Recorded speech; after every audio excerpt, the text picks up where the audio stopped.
The broadcast is now starting. All attendees are in listen-only mode. Good afternoon, and welcome to the graduate student webinar of UCEA. Today we are extremely excited to have Dr. Judy Alston join us. Dr. Alston is a professor of education and director of the doctoral program in leadership studies at Ashland University.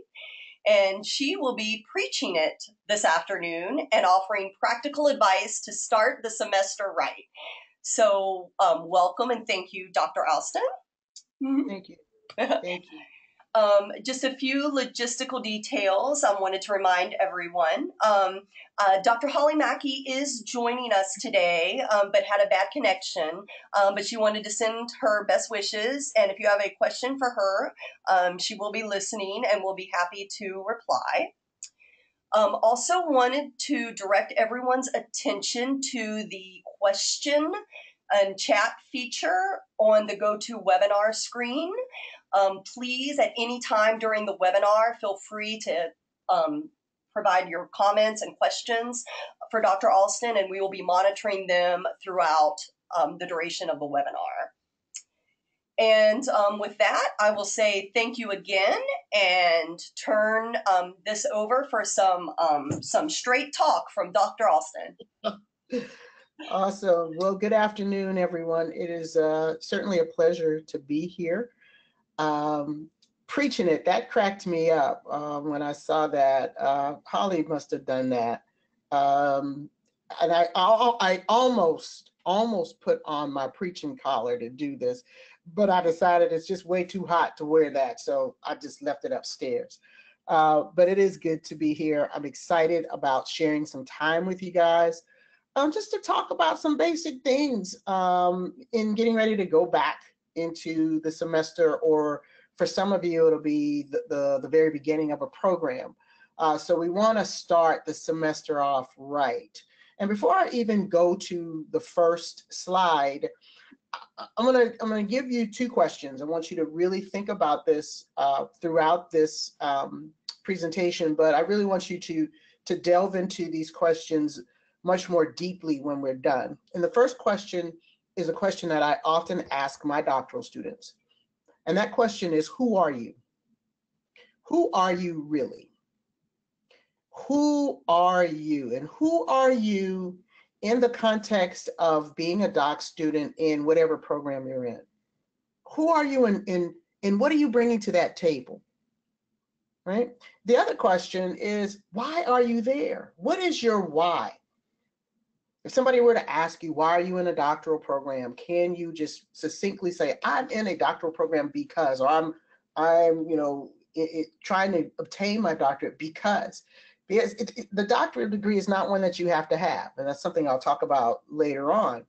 And it's not just, a sexy idea to have either, but there has to be a real why for you. You have to know who you are, and then you need to know why you're doing it. Right? So really want to consider that and keep those two at your core as you go through your programs as well. So with that, let's get started with the first slide.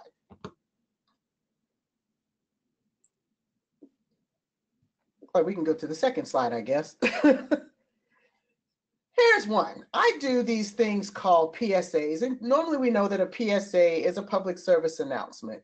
And these are Dr. Alston's PSAs. Usually, I was speaking with Marcy at the beginning, I usually write a PSA once somebody ticks me off. It could be a doc student, could be a master's student, could be somebody driving down the street. It could be anybody, but I feel like, I need to get this out of my system. So I'm giving some public service announcements for particular things. In this case, for today, we're focusing on doc students. So you're at the beginning of your program, and you have professors, and you sometimes have this issue of naming. What's your name?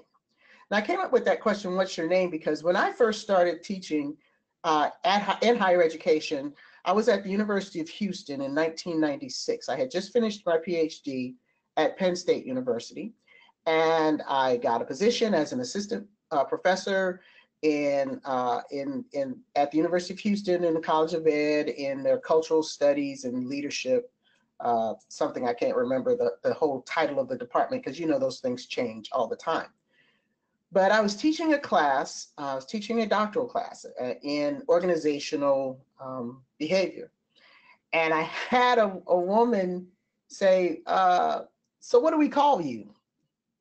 And I laughed about that, but in my spirit, I laughed because my face was really, really serious, and you have to really know me. And I looked at her and I said, "Well, you can call me what my mother calls me." And she said, "What's that, Judy?" I said, "No, my mother calls me Dr. Alston because she's really proud of the fact that I earned that degree." And that anytime that you're talking to somebody that you don't know, you don't have a personal relationship with them, then you need to put that handle on it. Handle meaning either say doctor or Mr. or Miss, or you ask the person, what title do you want?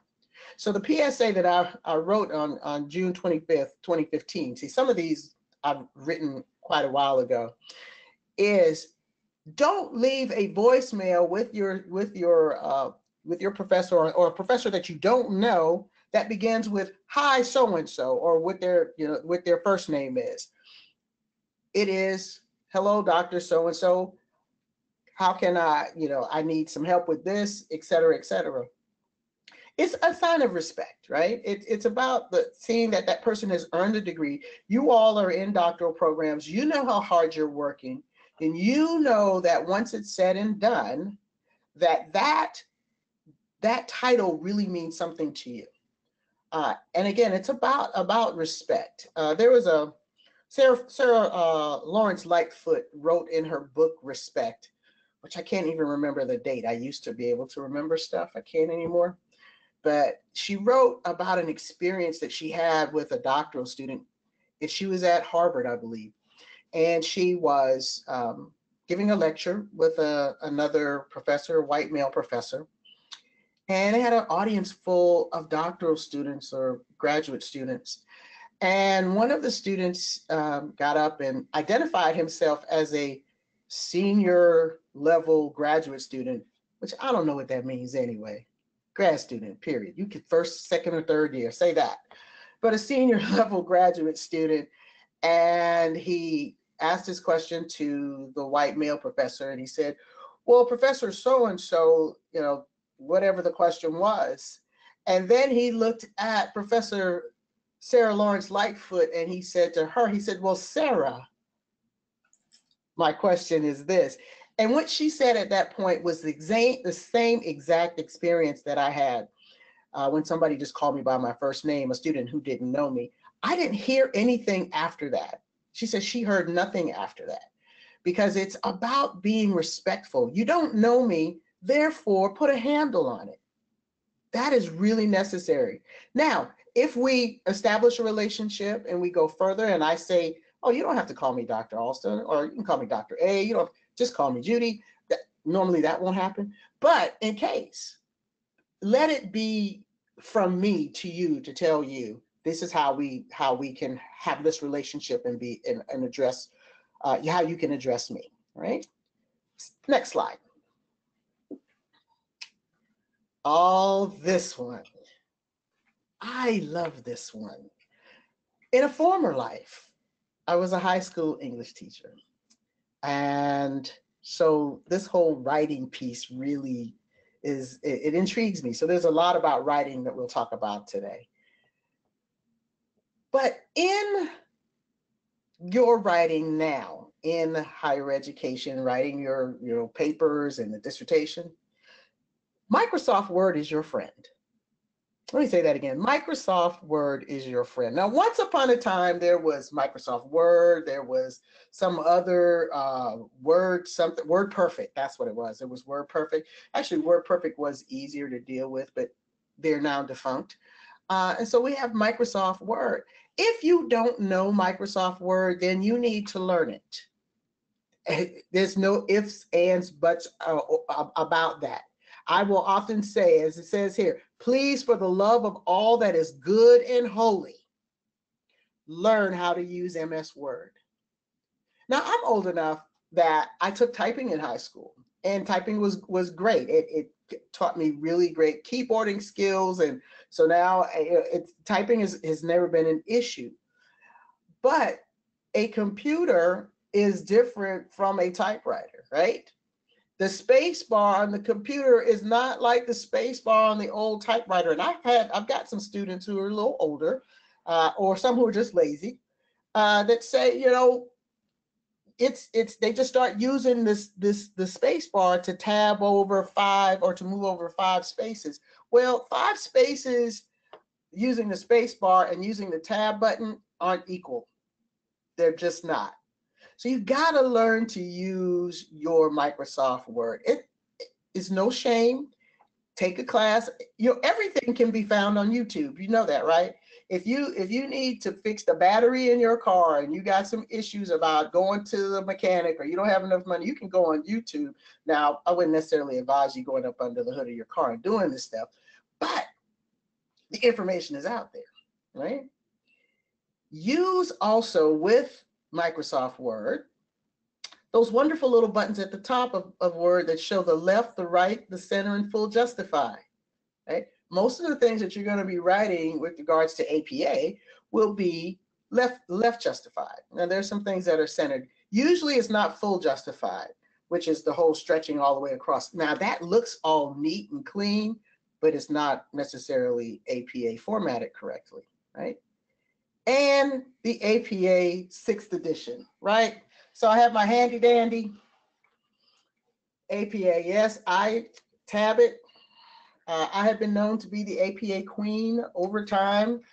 And the thing about living in 2019 is that you don't necessarily even need to have that, even though I just saw yesterday they're coming out with a new edition later this year, the 7th edition. You can always Google. You can go to Purdue OWL's website. You can just Google, how do you cite a web page document that has no page numbers?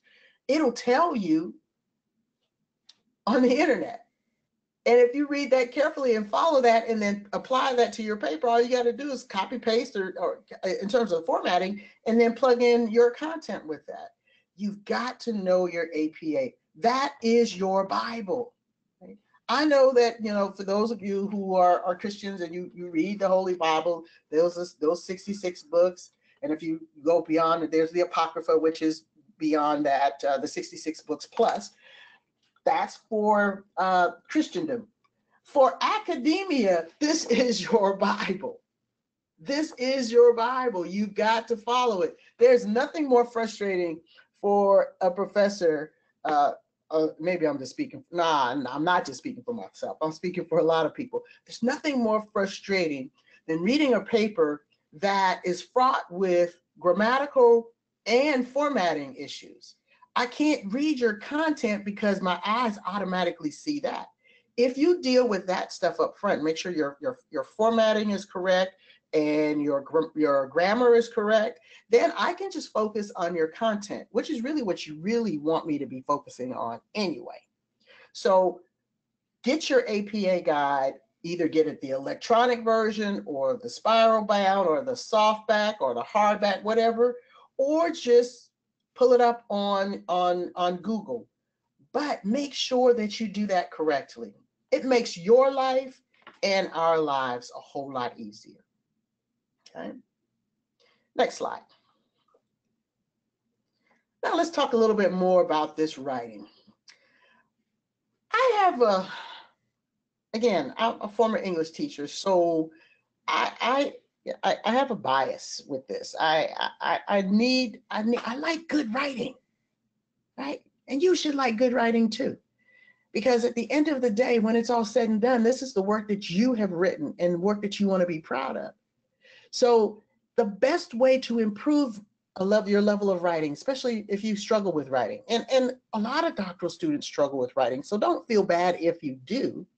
What you have to do is work on that, right? And the best way to improve writing is to read. Simple as that. You read more, your vocabulary will increase. You'll see what good writing looks like. You'll also be able to choose to pull out what bad writing looks like. And so reading more will help you with your own writing.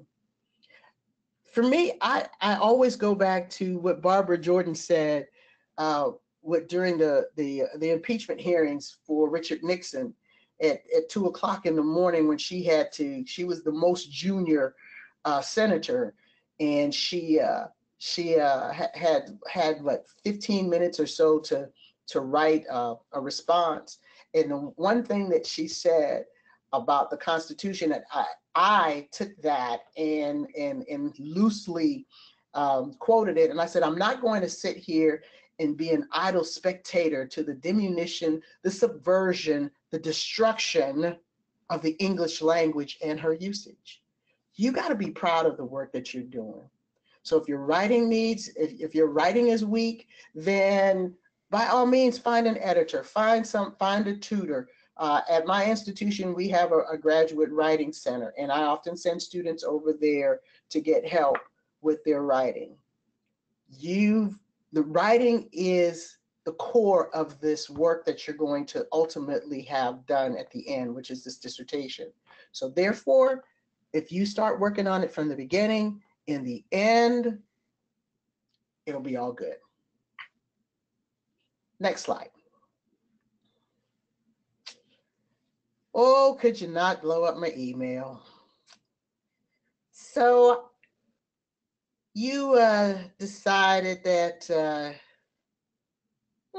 don't want to work on my dissertation. I'm tired. I've got too many things going on in my life. And so you've taken, 6, 8 months off of writing anything.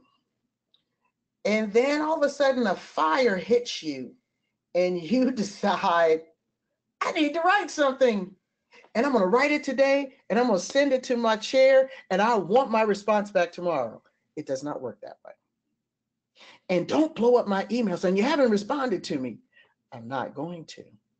What happens is when you turn in your draft after you've taken your time off, you just get in the queue like everybody else. I'll let you know I have received your document. It'll be probably 2 weeks before I get back in touch with you. It really depends on how many students I have. And at this point, I have a lot of students. You've taken time. I need to take time with your work as well, right? As it says here, I'm not going to stop, drop, and roll just because you've got a fire right now. It doesn't work that way. You got to let's be respectful of the chair's time because the chair should be respectful of your time as well, right? So do not blow up your chair's email, right? Because that will just put the chair in a bad mood. Next slide. This is so funny. So he said, so tell me again how your grandma died, your girlfriend broke up with you, and your parents divorced all during finals week. You gotta love excuses, man, right? I do believe in giving grace because I want to receive grace. And I understand that stuff happens in life. But the same stuff doesn't keep happening over and over and over again. I mean, well, it happened to Job in the Bible, I guess, but you're not a modern day Job, right? You can't have a crisis every time there's a deadline. You cannot. If you're having a crisis every time there's a deadline, then you might need to step back and reassess whether or not you need to be in your program at that time because your life is just that way. It's just too much going on, right? Again, who are you and why are you there? You got to keep those things in mind. We all have lives. I have stuff that's happening in my life. You have stuff that's happening in your life. But we try not to let those things get in the way of the work that I'm trying to do, the job that I'm assigned to do, because I do believe that I've been assigned and I have a purpose in what I do. So make sure that when it really is an emergency and it really is that you really need some extra time, you want to make sure that that's believable. Next slide.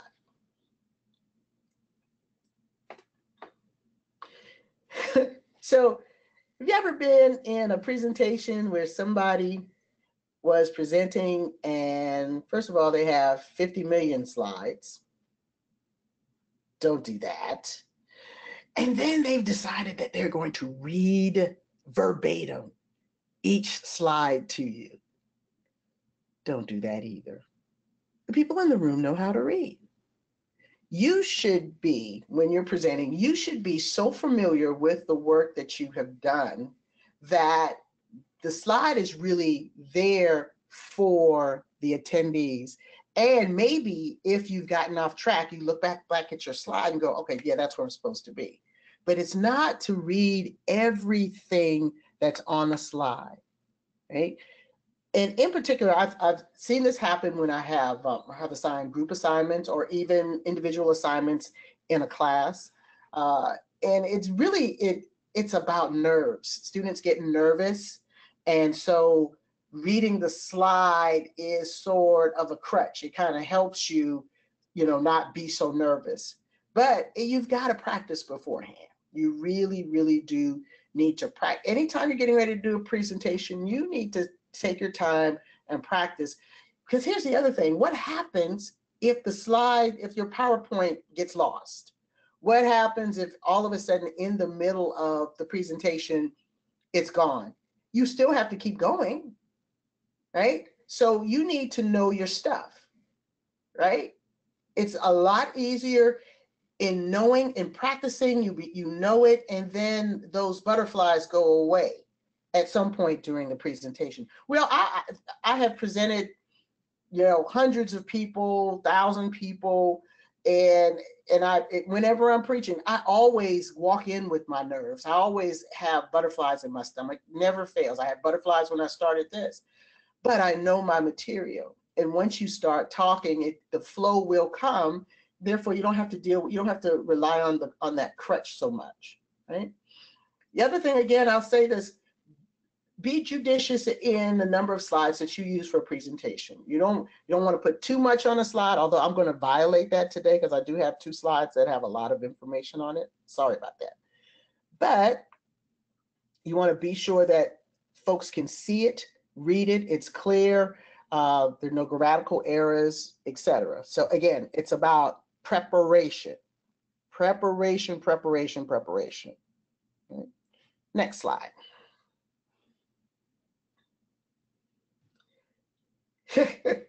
This cracks me up. This isn't so much for my doctoral students. This usually is for master's students because I teach a master's course, an intro to ed leadership course online, and it never fails. Never fails. I will get somebody who says, I scheduled my vacation back last year. I already paid for it, and the class is the same time. Well, you knew you were going to take the class, right? Or, my wedding is so and so. Well, you knew you were going to get married, so why are you getting married and taking the class at the same time? Because guess what? The class is not going to stop. I'm not changing any of my due dates. As a matter of fact, for any of my online classes, my 100% online classes, I do not accept any late work, period. And actually, that's our policy at the university. Like, our classes are 7 weeks. I can't accept your late work and keep the flow, right? You got to plan ahead, right? I want to have a vacation too, but I make sure that my vacation is scheduled during a time when I know I'm not teaching, or I know I've assigned a 2-week unit that I can have some time away from my students, or not necessarily away from students, but I don't have to spend time checking Blackboard or checking email to make sure that they're doing what they're supposed to be doing. So when I say no, don't get upset.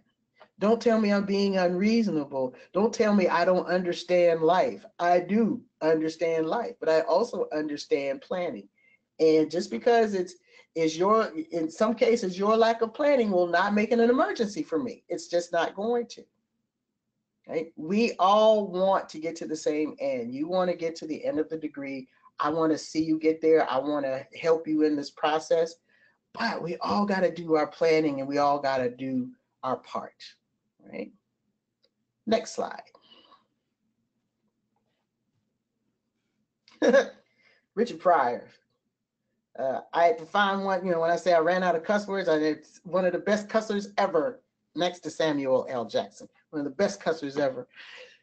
Do not send me a text that says, this is for my students that I'm chairing. Please do not take too long reviewing my dissertation. I received one of those texts this year, and I did say, "Sweet baby Jesus, born in a manger." I want to put my hands on this person, and I can't because I can't go to prison. That doesn't work for me. You you just can't. No, prison is not. Orange is not my new black. Let me just say that. Okay. Planning. You've got to plan and realize that I am not just your chair. As a matter of fact, right now at Ashland University, I am chairing 17 different dissertations. 17. So 17 times X number of drafts, reading these drafts over and over and over again. So no, I'm going to take a little while in reviewing your dissertation. Now, I'm not going to be unreasonable, but you want me to take time with your document. You don't want me just to give it a cursory read and say, oh, that's okay. Because there will be some things that will be missed. You want me to, you've taken the time to write. You've taken the time to sit down and think and write and read and cry and sweat and all of that stuff. You want me to spend some quality time, some intimate time with your document. So I will take my time and do that. But don't ever send a text saying, please don't take too long reviewing. Because the question is, how would you feel if you received that?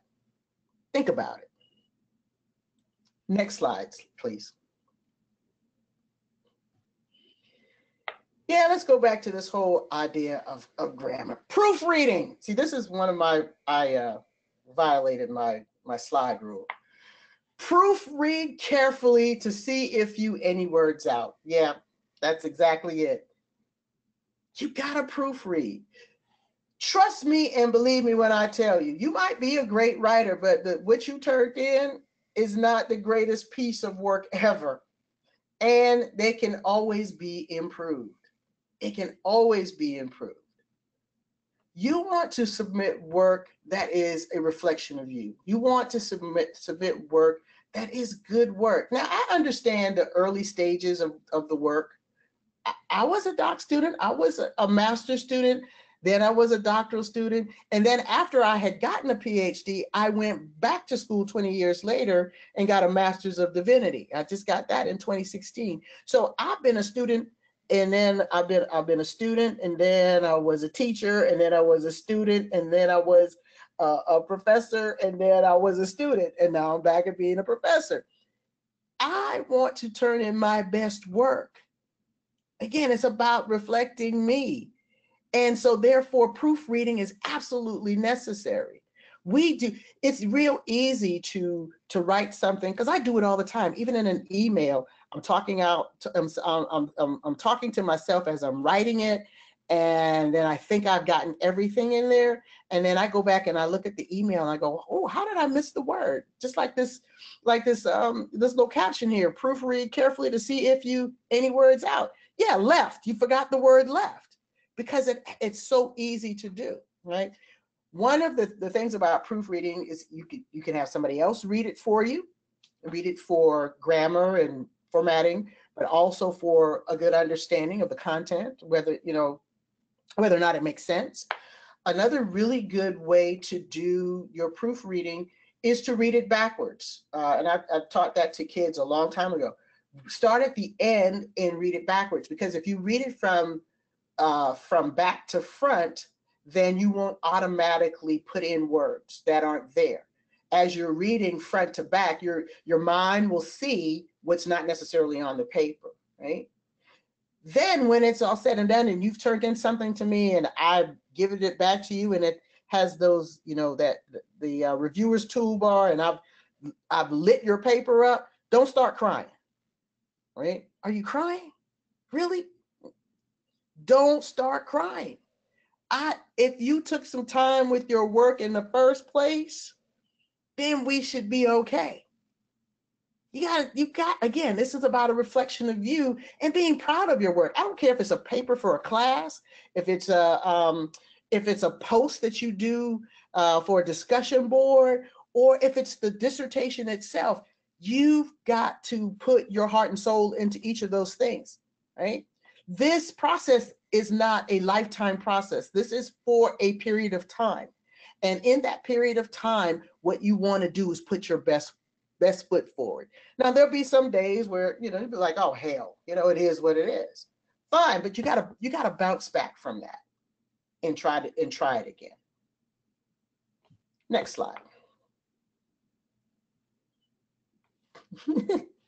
Yeah, this is my face after I finish giving directions and you ask me what to do. I just told you what to do. I told you exactly what to do. I wrote it out. I showed you a picture of it because I believe in covering all the learning styles. Here's a good example.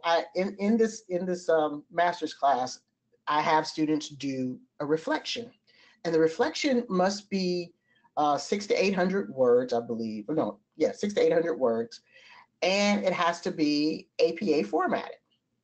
And so for many of the master's students, they just, they were just having trouble with APA. And I just got sick and tired of marking papers down for APA, even though I was really clear about that. So maybe you just, even though you took the APA class online, APA just doesn't mean to you what it means to me. I get that. Me and APA, we all right. It might not be all right with you.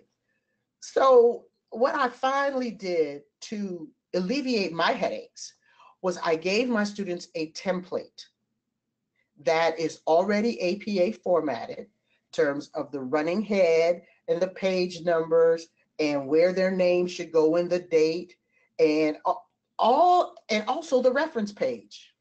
I even gave them the reference page and the main reference, which is my textbook. I have a school administration textbook. Dick Gorton and I have a school administration textbook that I use for the class.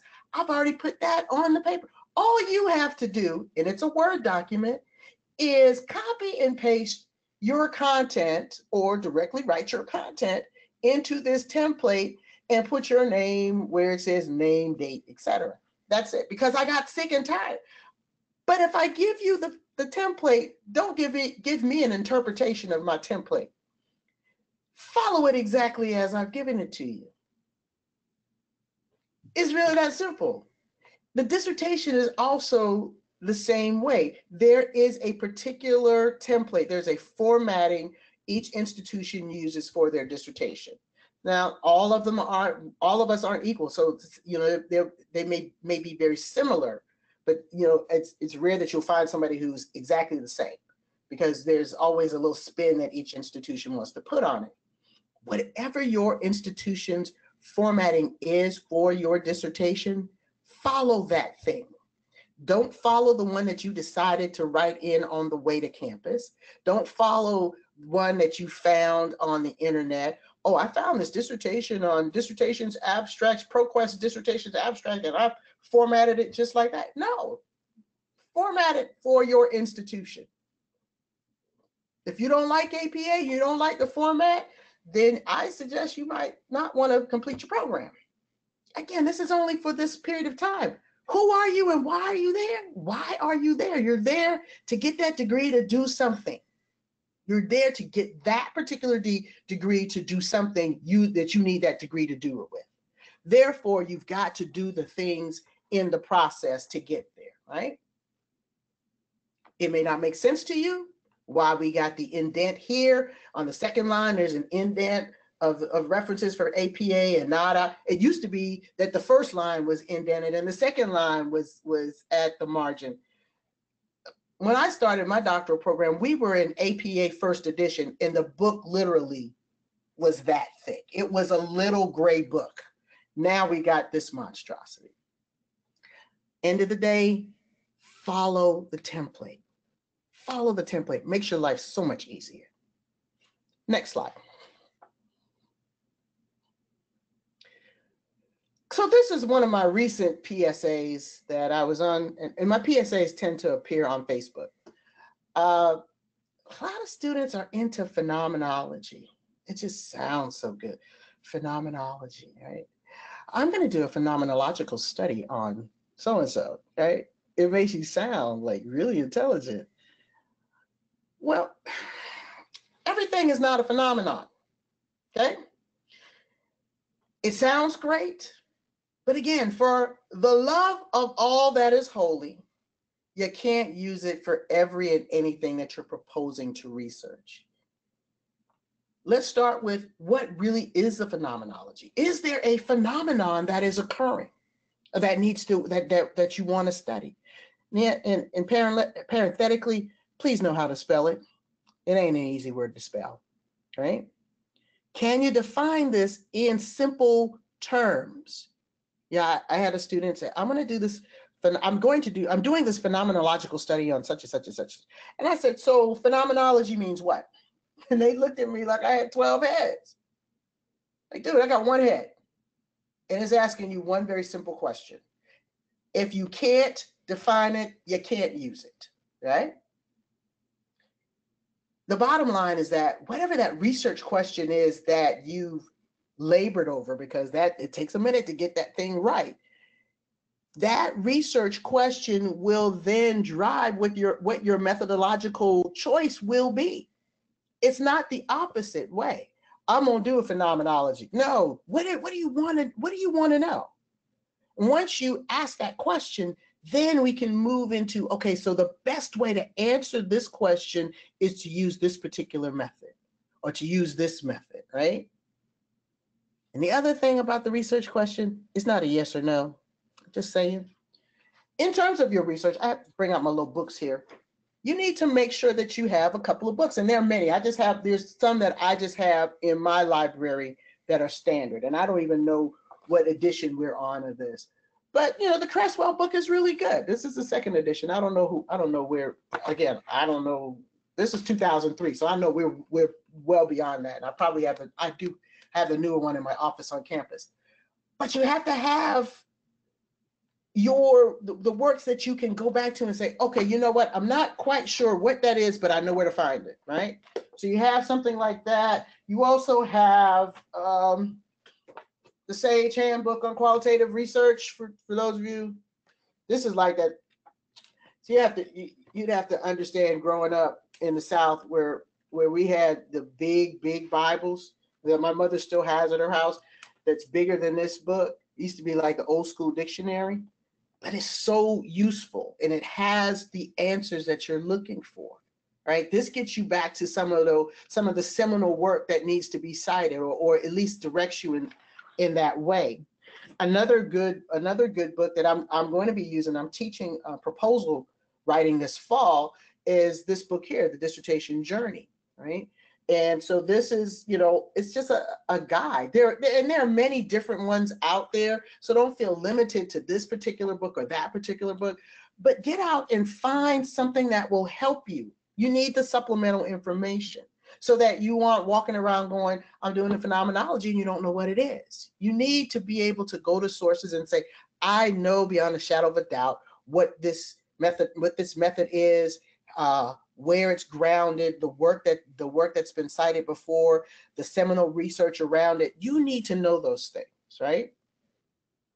Again, it might be sexy, but it ain't for you. Next slide. So inciting, not inciting, but inciting work. Paraphrasing. I recently had a document that I was reading that had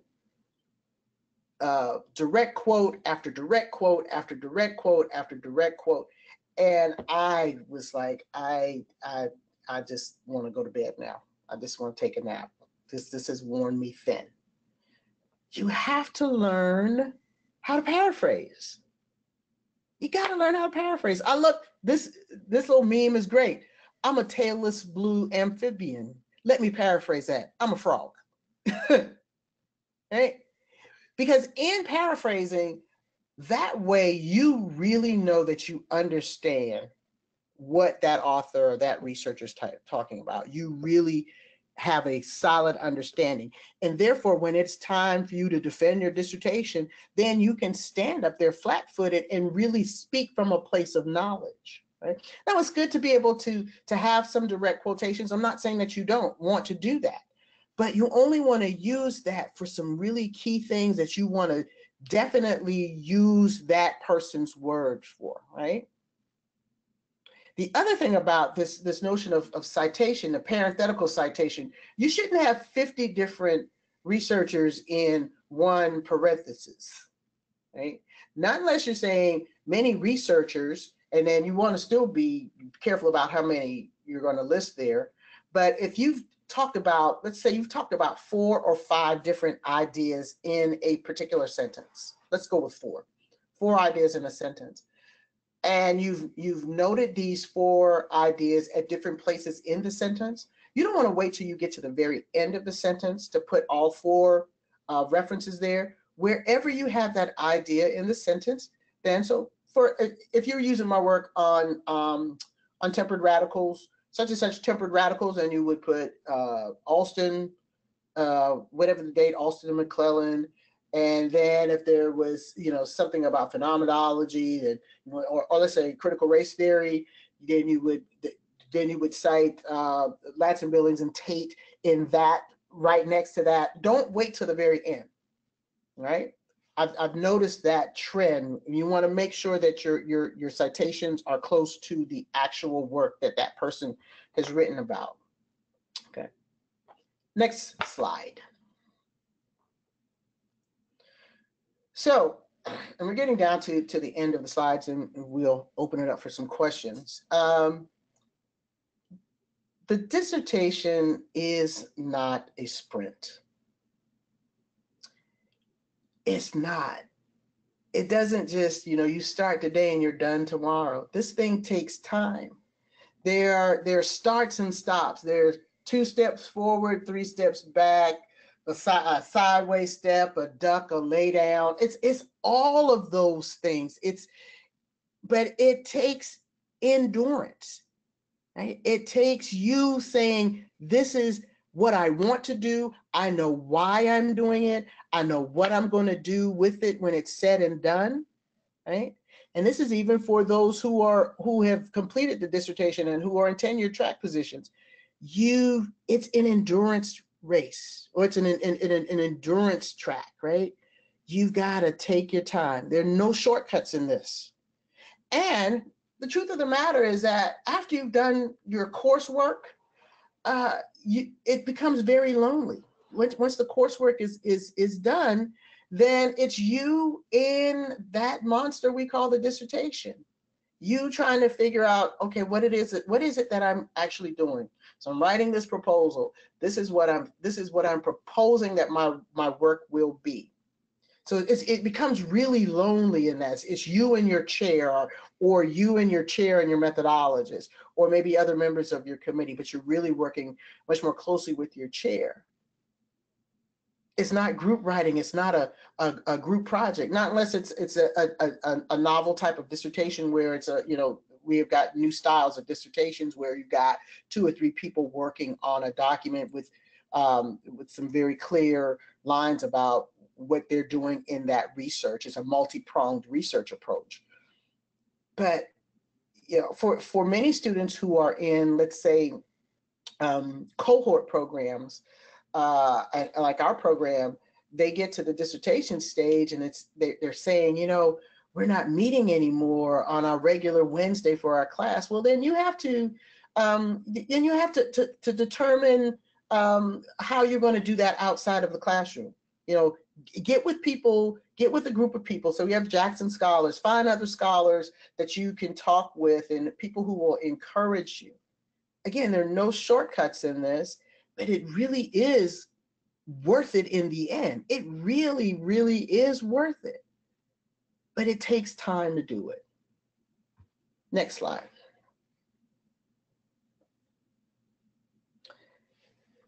So this one gets me often too. So, again, this with the idea of it being an endurance race and not a sprint. You've been doing whatever you've been doing, or you just, you trying to stick and stay, but then you see one of your cohort mates or one of your friends graduate. Every time you see somebody that you've been in class with in their regalia walking across the stage, then all of a sudden it becomes an emergency for you. But it's not. It's not yours. That's not your walk. That's their walk, right? It will happen when it's supposed to happen for you, right? Especially if we've been, if we've been kind of going back and forth and you've decided that you don't want to do anything right now. Well, you can't just decide today that I'm going to be done at the end of the semester. I had a student say, yeah, I'm going to be done by December. Well, it's August and you haven't written a proposal yet. It's not going to happen. That is just not going to happen. It's about planning. Right? It's great to see your friends finish, but know that there is an end to your journey as well. So don't get discouraged. Just get to doing the work that you know how to do. Next slide. Love this one. Dissertation is now or never. F the dissertation. I love that one. And then finally that finish of year. This is not a requirement in life, this degree. Lord knows. You're doing a lot of work to get to it. But it's not a requirement, but it's something that you've decided that you want. You want. So it really is a privilege because everybody doesn't get the opportunity to do this. It's a privilege to not only work for one, but to really earn it. So often, which is another PSA that I've done, is this idea of ABD, or I've seen PhD with a C in parentheses, or EDD with a C in parentheses. C meaning candidate. No. ABD is not a destination. It is not unless it's some some airport code that I don't know. It is not a destination in this doctoral journey. All but dissertation. That means you've not completed it. I've had people tell me, oh, I've been ABD for 20 years. Why?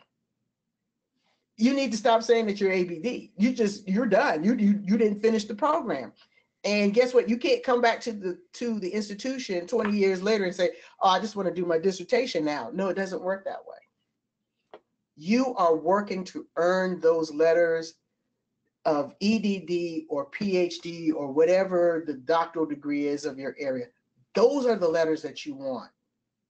Those are the letters that you've worked for. Those are the letters that you will earn. And in the process of that, it is doing good work to get there.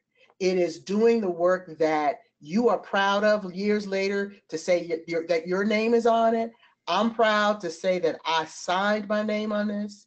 My mother, God bless her heart, still has my dissertation in her living room. It might be light reading for somebody. Anything that I publish, she puts her baby stuff right on that table. Trust me, I'm an only child.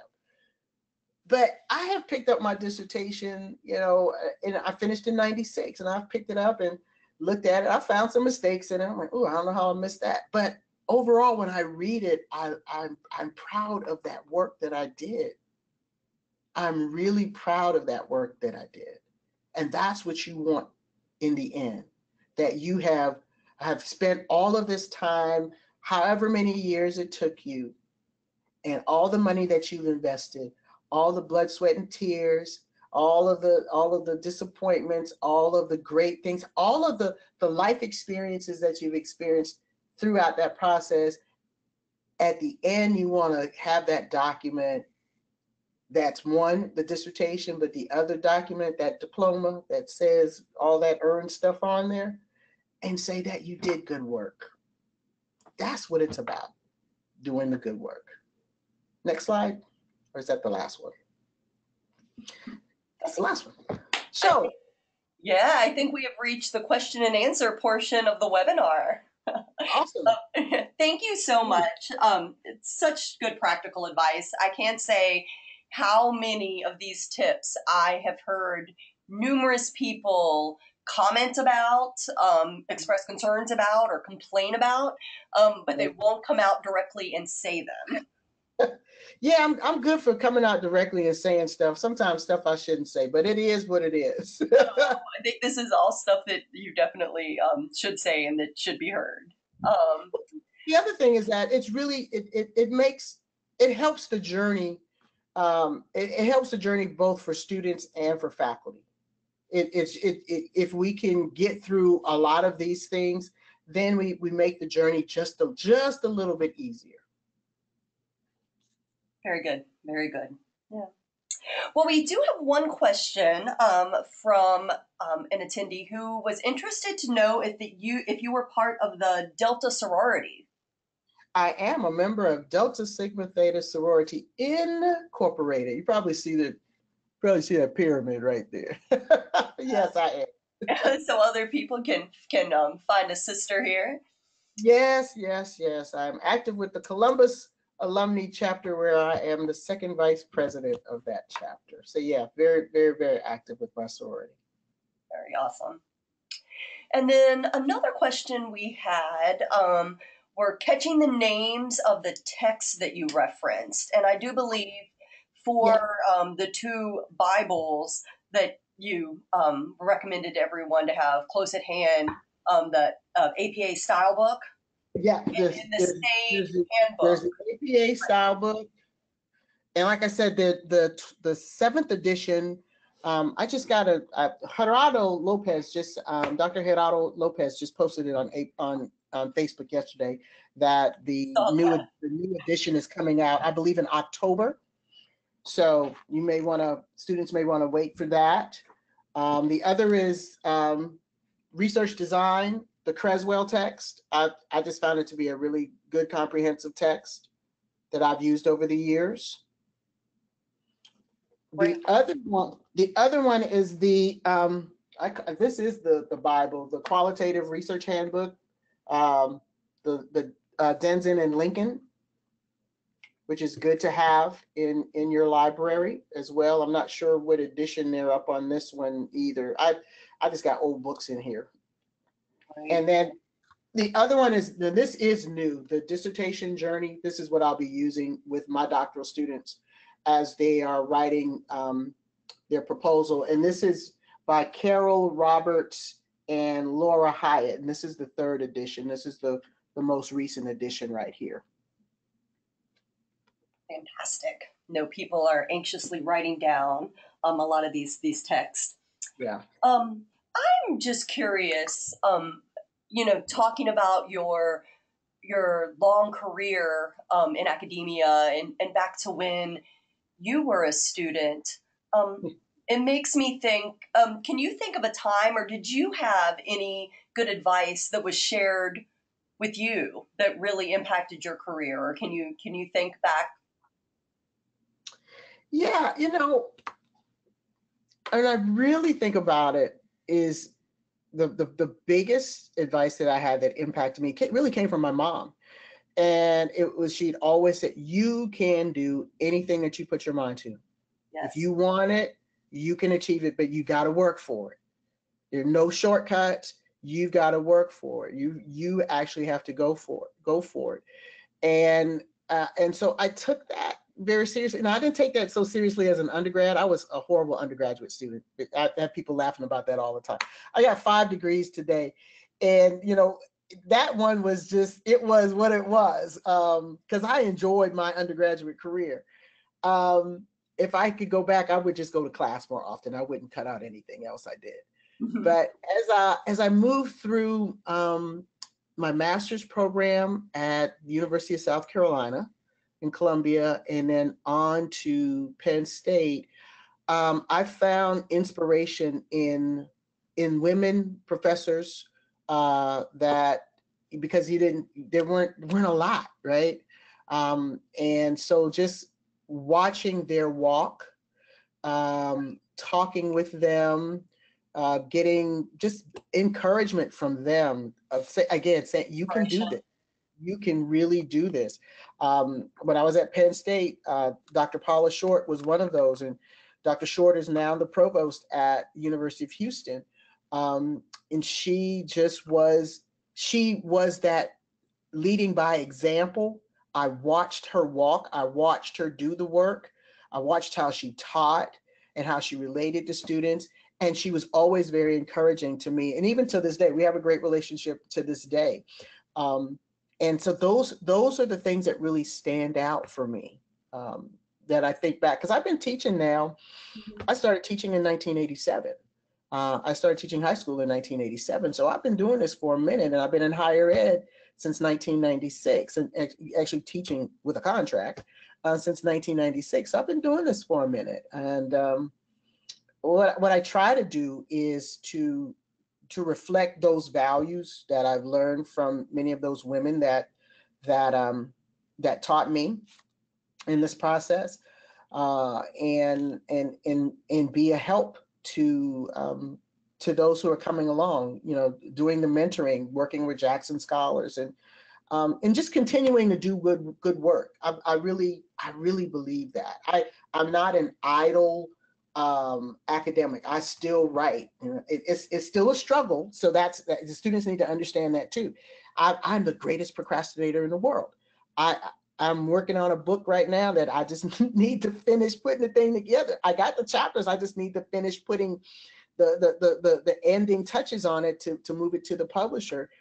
But I want it to be good work. And so I probably take a little bit longer with it than I need to, which is often what students do too. You hold on to it rather than letting it go. So you do good work, but you got to let it go. Yeah. I think that's a good summary concluding statement that boils it all down to do good work. Yeah, awesome. Awesome. Well, we are approaching. If there are any final thoughts, please share them, or any final questions for Dr. Alston.